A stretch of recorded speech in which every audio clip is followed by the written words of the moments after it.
Hello everyone. Today we will discuss about rheumatic fever and rheumatic heart disease. This topic is very much important for theory as well as viva question. We will see definition, etiopathogenesis, morphological features, clinical features, diagnosis and consequences in detail. Now coming to definition. In definition, all the words are very much important. It is acute immunological mediated, means it is a autoimmune disorder. It is a systemic post-streptococcal non-suppurative inflammatory disease which is principally affecting the heart, joints, central nervous system, skin and subcutaneous tissue. It means it involves a multi-system that occurs a few weeks following an episode of group A streptococcal pharyngitis. Again, this organism is very much important. It is a group A beta hemolytic streptococci. The chronic stage of rheumatic fever involves all the layers of heart known as pancarditis. This is a pathognomic causing major cardiac sequelae referred to as a rheumatic heart disease. Now coming to incidence, generally children are affected between the age of 5 to 15 years. Acute rheumatic fever occurs 10 days to 6 weeks after an episode of pharyngitis in 3% of patients. Group A beta hemolytic streptococci is associated with two types of antigen.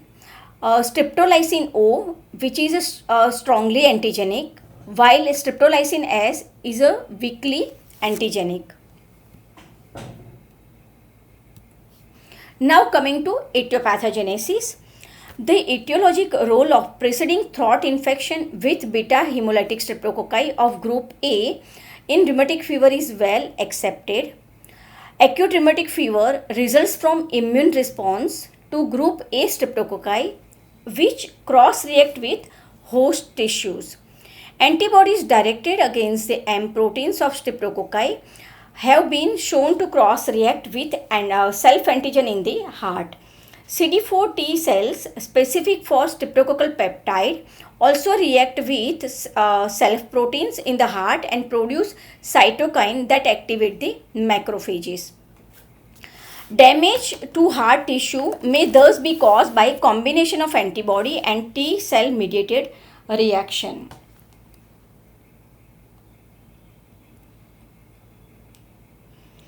So it means there is a cross reactivity or molecular mimicry where host anti-streptococcal antibodies and T cell cross react with cardiac antigen. Now coming to epidemiological evidence. Often a history of infection of pharynx and upper respiratory tract with beta hemolytic streptococci about 2 to 3 weeks prior to the attack of rheumatic fever. Subsequent attacks of streptococcal infection are associated with exacerbation of rheumatic fever. Administration of antibiotics leads to lowering of the incidence as well as the severity of rheumatic fever and its recurrence. Patients with rheumatic fever have elevated titer of antibodies to the antigen of beta hemolytic streptococci of group A. This is very much important, such as anti-streptolysin O and S, anti-streptokinase, anti-streptohyaluronidase and anti-DNase B. Socio-economic factors like poverty, poor nutrition, density of population, overcrowding, etc. are also important. Geographic distribution, higher frequency and severity in developing countries. Role of climate is also important. The incidence is higher in subtropical and tropical regions with cold, damp climate near the rivers and waterways which favor the spread of infection. Now coming to immunologic evidence. Though throat of a patient During acute rheumatic fever contains streptococci. The clinical symptoms of rheumatic fever appears after a delay of 2 to 3 weeks, and the organism cannot be grown from the lesion in the target tissues. This led to concept that lesions have an immune response against the bacteria. A susceptible host with group A streptococcal infection mounts an autoimmune reaction by formation of autoantibodies against bacteria. These streptococcal epitopes present on the bacterial cell wall, cell membrane, and streptococcal M protein are immunologically identical to human molecules on myosin, keratin, actin, laminin, vimentin, and N-acetyl glucosamine. These antibodies cause damage to the human tissue due to cross reactivity between epitopes in component of bacteria and the host. Genetic susceptibility has a minority for causing acute rheumatic fever. Now coming to morphologic features, this is very much important. Full question or a short question may be asked. Acute rheumatic fever is generally regarded as autoimmune focal inflammatory disorder of connective tissues throughout the body. There are two types of lesion are there. First, that is a cardiac lesion with involvement of all endocardium, myocardium, and pericardium, known as pancarditis. Particularly valvular lesions are its major manifestation, and extracardiac lesions we will see later on. Now coming to cardiac lesions. During acute rheumatic fever, diffuse inflammation and ash of bodies may be found in any of the three layers of heart, causing pericarditis, myocarditis or endocarditis, collectively known as pancarditis. Ash of nodule or ash of bodies. This is the diagnostic. Spheroidal or fusiform distinct tiny structures 1 to 2 mm in size occurring in the interstitium of the heart. They are especially found in the vicinity of small blood vessels in the myocardium and endocardium and occasionally in the pericardium. Microscopic foci of swollen eosinophilic collagen surrounded by lymphocytes, plasma cells and plump macrophages. It is known as Anichkow cells, which is a pathognomic for rheumatic fever. Here this is a activated macrophages that is known as Anichkow cells, and this is a S of cell. This is a multinucleated cells, and S of body or nodule we will see later on in the picture. This is the formation of S of nodule. It is basically degenerated collagen which is surrounded by this small dot like structure. They are lymphocytes, and these are activated macrophages or histiocytes. Okay. Now third stage, that is a late healing stage. The stage of healing by fibrosis of the ash of nodule occurs in about 12 to 16 weeks after the illness. The nodule becomes oval or fusiform in shape. The Anichkow cells in the nodule become spindle shaped with diminished cytoplasm, and the nuclei stain solidly. With passage of time, the ash of body becomes less cellular and collagenous. Collagen material will be increased. Eventually, it is replaced by small fibrocollagenous scar. Okay, this picture show Anichkow cell in longitudinal section and in cross section. These are large mononuclear cells having a central round nuclei and contain abundant amphiphilic cytoplasm. The nuclei are vesicular and contain prominent central chromatin mass, which in longitudinal section, this is a longitudinal section, appears a slender, wavy, ribbon-like or serrated, while in cross section it is a small round body in the center of the vesicular nucleus, just like an owl's eye. These cells are known as caterpillar cells. Some of these modified cardiac histiocytes become multinucleated and which contain 1 to 4 nuclei, that is known as S of giant cell. In previous figure we have seen S of giant cell. Here it is a multinucleated S of giant cell.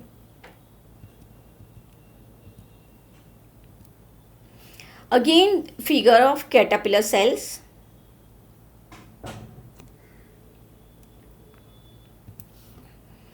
S of giant cell are there with multinucleation. This is lymphocytes.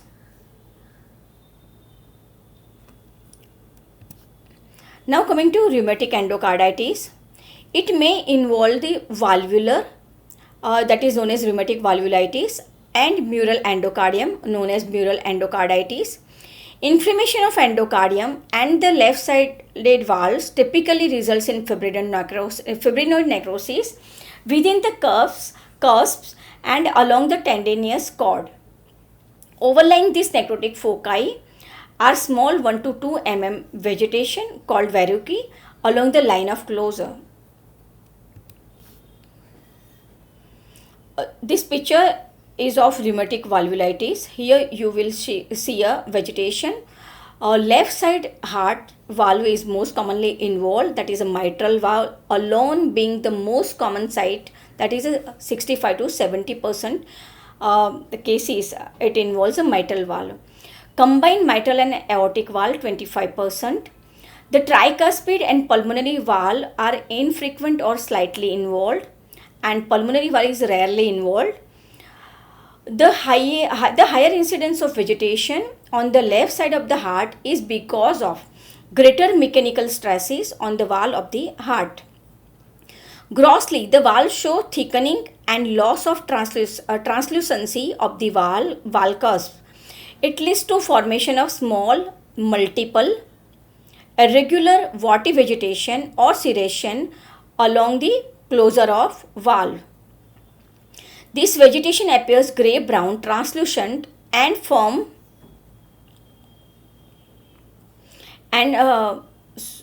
this vegetation appears grey-brown, translucent and are firmly attached so that they are not likely to get detached to form emboli. Like in infective endocarditis, it is a friable vegetation and it likely to cause emboli. Here you will find this vegetation small,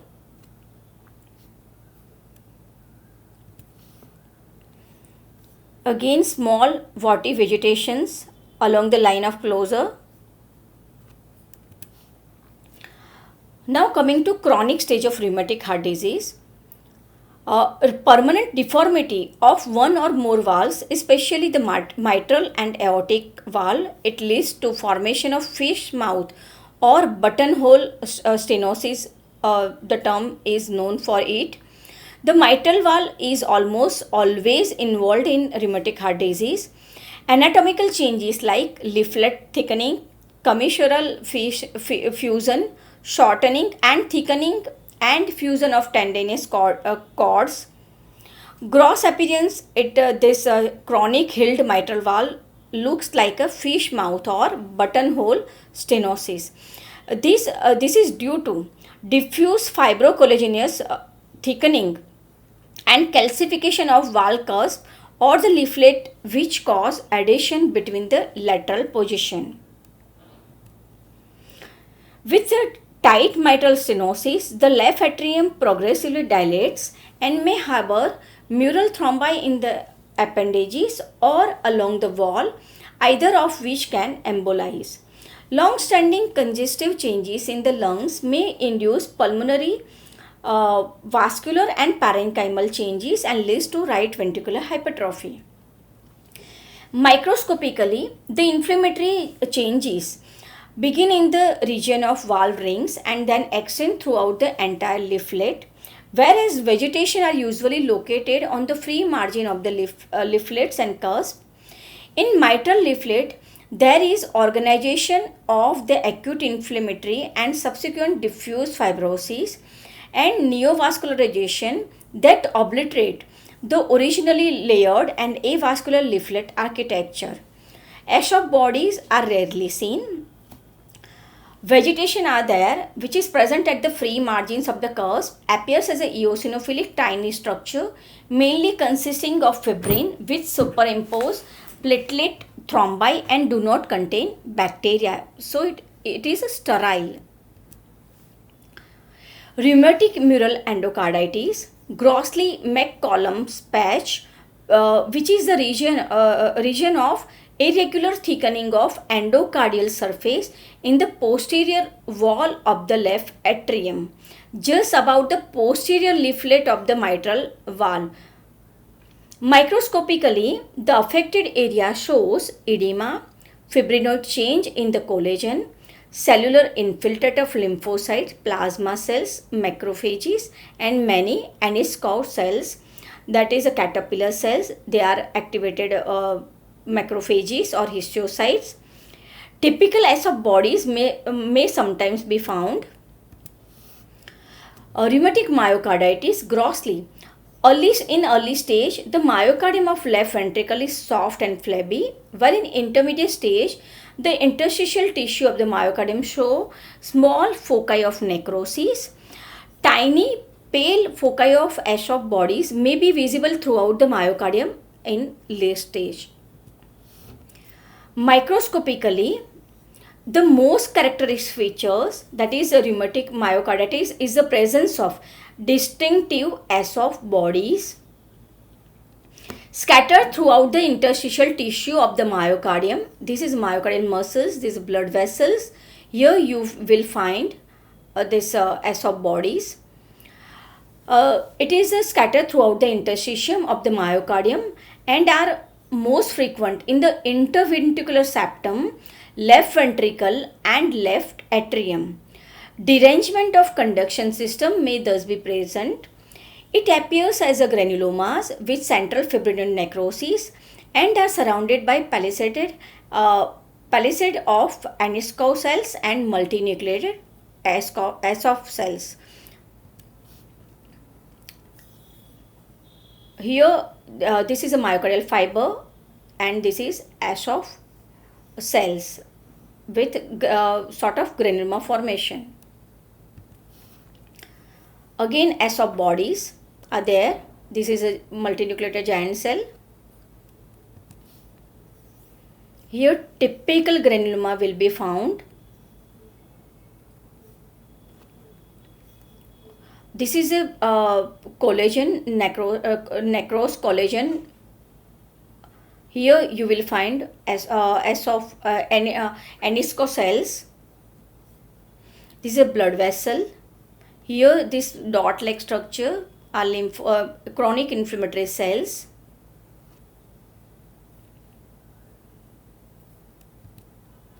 Now coming to rheumatic pericarditis. Grossly fibrinoid pericarditis, there is a loss of normal shiny pericardial surface due to deposition of fibrin on its surface and accumulation of slight amount of fibrinous exudate in the pericardial sac. If the parietal pericardium is pulled off from the visceral pericardium, the two separated surfaces are shaggy due to thick fibrin covering them. This appearance is known as bread and butter appearance. If fibrinous pericarditis fails to resolve and undergoes organization, the two layers of pericardium form fibrous adhesion, resulting in chronic adhesive pericarditis. Here you will find fibrin strands. This is a fibrinous pericarditis. These fibrin strands are identified on the surface, and here you will find an inflammatory infiltration. The subserosal connective tissue is infiltrated by chronic inflammatory cells like lymphocytes, plasma cell and histiocytes, occasional neutrophils. Characteristic Ash-of bodies may be seen, which undergoes organization and fibrosis. Here it shows the difference between rheumatic fever and rheumatic heart disease. The slide is not too good. It is acute. Rheumatic fever is acute condition, and rheumatic heart disease, it is a chronic condition. In RHD, adults are more commonly involved, while in rheumatic fever, children are more commonly involved. Pathology, here you will find pancarditis, arthritis, and chorea will be there. And here valvular disease are more commonly involved in the form of MS and MR in RHD. ASOP bodies, it is a pathognomic for rheumatic fever, while it is in rheumatic heart disease, it may not be seen. For diagnosis, Jones criteria we will see in later on. It is applied for rheumatic fever, and this is not applicable for rheumatic heart disease. So up to till now we have seen cardiac lesions. Now coming to extra cardiac lesions. First, that is a polyarthritis. This is a slide of a normal joint with cartilage surrounded by joint capsule, normal synovium, and this is a bone. In rheumatic fever, the term that is polyarthritis means more joints are involved, more than two joints are involved. It is an acute painful inflammation of synovial membrane of this small joint. Some joints, especially the large joints of the limbs, are more commonly involved, generally in 90% of adults and less often in children. It is the term known as migratory polyarthritis, as the pain and swelling subsides in one joint and other tends to get involved. Sometimes two or more joints at a time may be involved. Here you will find a swollen joint capsule, and here you will find a inflamed synovium, and here you will find bone and cartilage erosion will be there. Histologically, the synovial membrane and periarticular connective tissue show hyperemia, edema, fibrinoid change, neutrophilic infiltration. Sometimes focal lesions resembling ASOP bodies are observed. A serous effusion in the joint cavity is commonly present. Second, that is a subcutaneous nodule. This is a subcutaneous nodule, more often in children. It is a small, spherical or ovoid and painless lesion. They are attached to the deeper structure like tendon, ligaments, fascia or periosteum, and therefore often remain unnoticed by the patient. Characteristic location are extensor surface of wrist, elbow, ankles and knee. Histologically, the subcutaneous nodule are representative of giant ASOP bodies of the heart. It consists of three distinct zones: central area with fibrinoid change or necrosis, surrounded by zone of histiocytes and fibroblasts forming a palisade arrangement, and outermost zone of connective tissue which is infiltrated by non-specific chronic inflammatory cells and proliferating blood vessels. Third, that is erythema marginatum. The lesion, the term as erythema marginatum. It is a non-pruritic erythematous rashes are there, which is a characteristic of RF. These lesions occur mainly on the trunk and proximal part of the extremities. The erythematous area develops central clearing and has a slightly elevated red margins. Erythema is transient and migratory. Next, that is a rheumatic arthritis. Arthritis in rheumatic fever involves the coronary arteries, aorta, and arteries of various other organs such as renal, mesenteric, and cerebral arteries. Mainly the small intramyocardial branches of coronary are involved. Histologically, the lesions may be like those of hypersensitivity anxieties, and occasionally foci of fibrinoid necrosis or ill-formed ASOP body may be seen. Chorea minor, it is also known as Sydenham's chorea.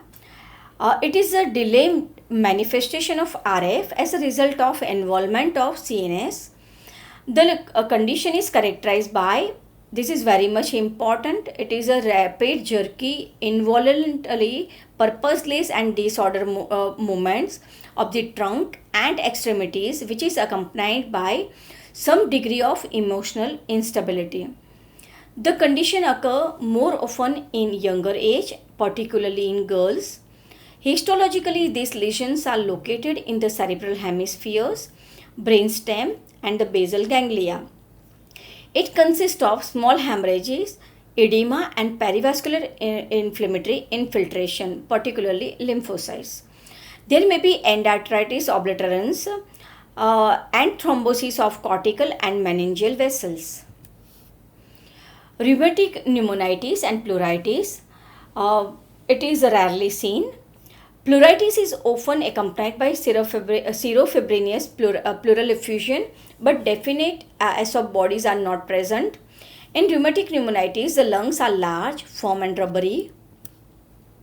Coming to clinical features, the first attack of acute rheumatic fever generally appears 10 days to 6 weeks after streptococcal pharyngitis, most often children between the age of 5 to 15 years. Generally present with migratory polyarthritis and fever. Arthritis are more common in adults, begins with migratory polyarthritis accompanied by fever. One large joint after another becomes painful and swollen for a period of days and then subsides spontaneously with no residual disability. So the large joints are involved and it is in migratory in nature. Acute carditis, pericardial friction rub, weak heart sound, tachycardia and arrhythmia is there. Due to myocarditis, there is a cardiac dilatation and functional mitral valve insufficiency or heart failure will be there. With subsequent streptococcal pharyngitis, there is a reactivation of disease and similar clinical manifestations appear with each recurrent attack. Chronic rheumatic carditis, clinical feature may be patient present with arrhythmia, thromboembolic complication, infective endocarditis, various types of murmurs depending upon the valve involved and the severity, cardiac hypertrophy, dilatation and heart failure. Coming to diagnosis, Jones criteria is applied for it. Evidence of preceding group A beta hemolytic streptococcal infection with presence of two of the major manifestation or one major and two minor manifestation. Coming to major criteria, carditis, polyarthritis, that is a migratory of the large joint, Sydenham's chorea, erythema marginatum of the skin and subcutaneous nodule. These are 5 major criteria. Minor criteria, it is a non-specific signs and symptoms of fever, arthralgia, previous history of rheumatic fever, laboratory findings of elevated ESR, raised C-reactive protein and leukocytosis.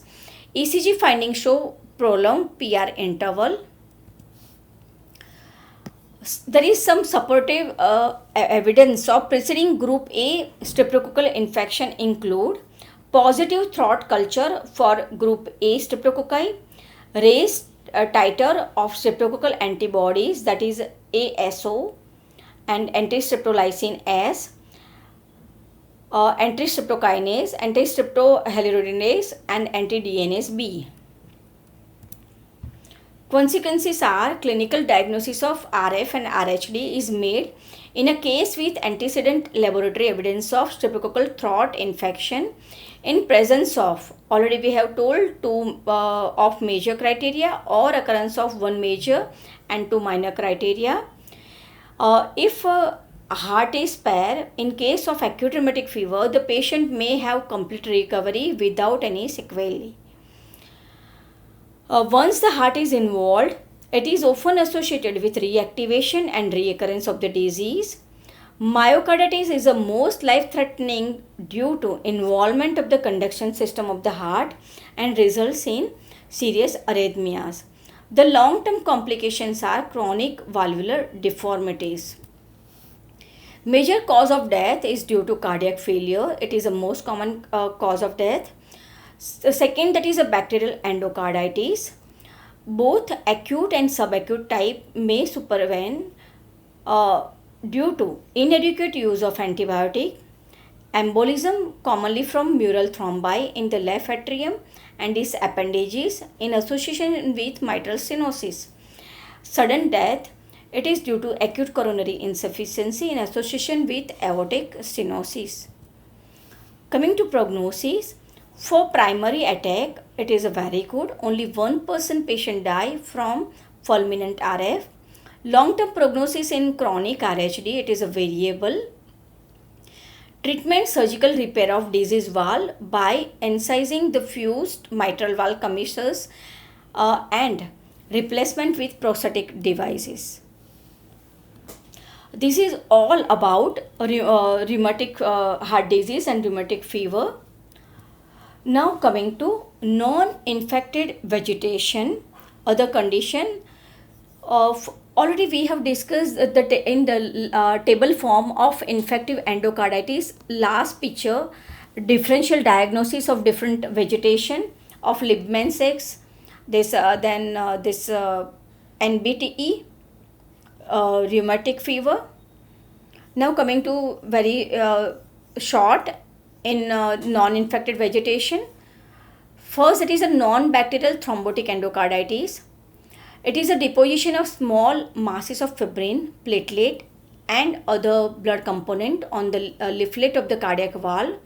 It is again a sterile, do not contain any organism. Morphology, it is a sterile, non-destructive, small 1 to 5 mm, usually singly or multiple along the line of closure of the leaflet or cusp.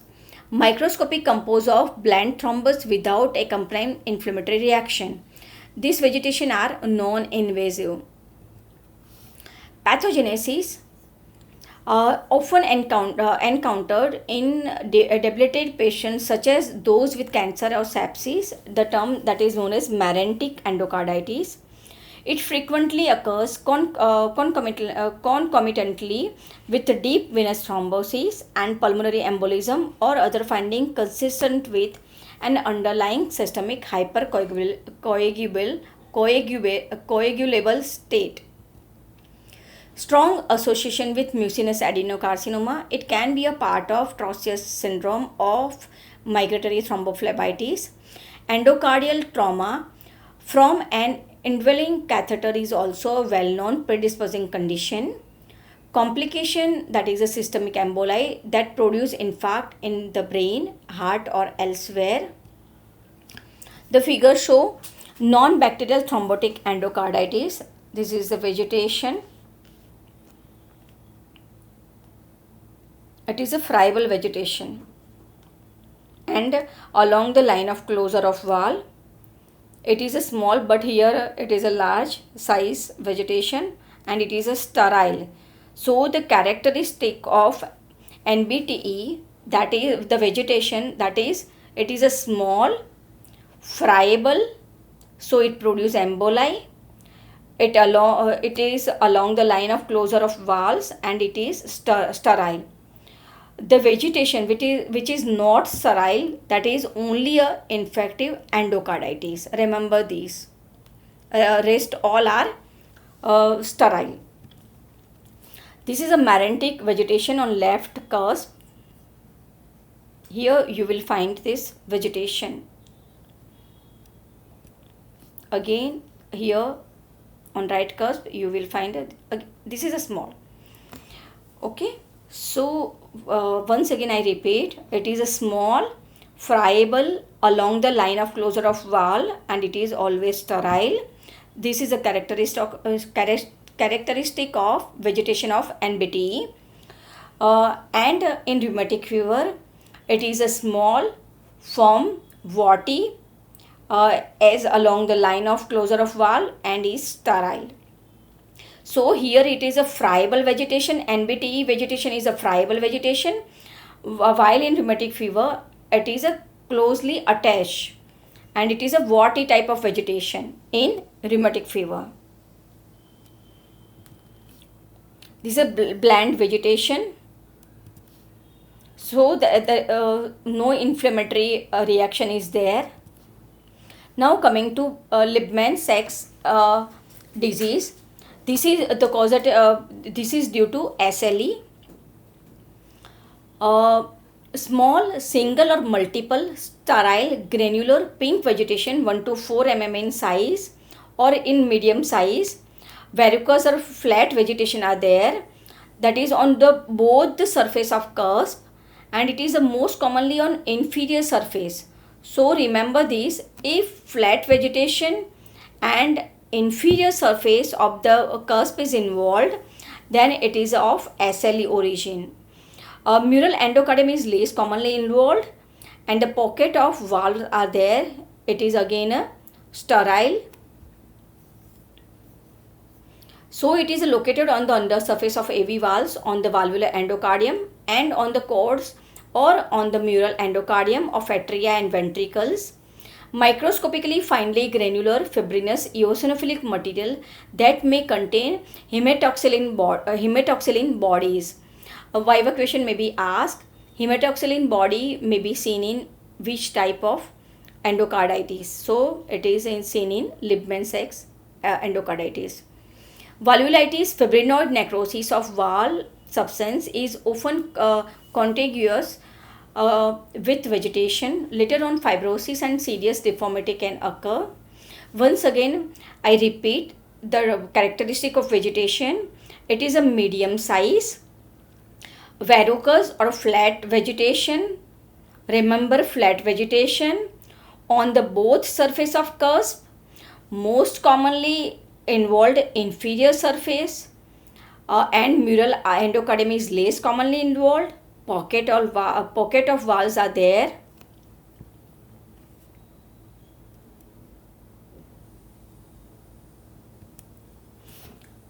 It is commonly occurs with antiphospholipid syndrome. Circulating antiphospholipid antibodies are found in patient of a venous or arterial thrombosis, recurrent pregnancy loss, or thrombocytopenia. Mitral valve is more commonly involved than aortic, and most common complication, that is regurgitation. Here you will find a flat, pale, tan spreading vegetation over the mitral valve surface and even chorda tendineae. Here you will also find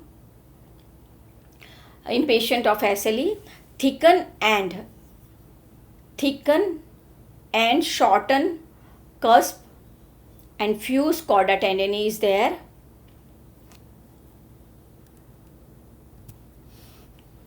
Thank you. Next time we will discuss about ischemic heart disease. If you have any problem, then you may call at any time to me, myself Dr. Meena.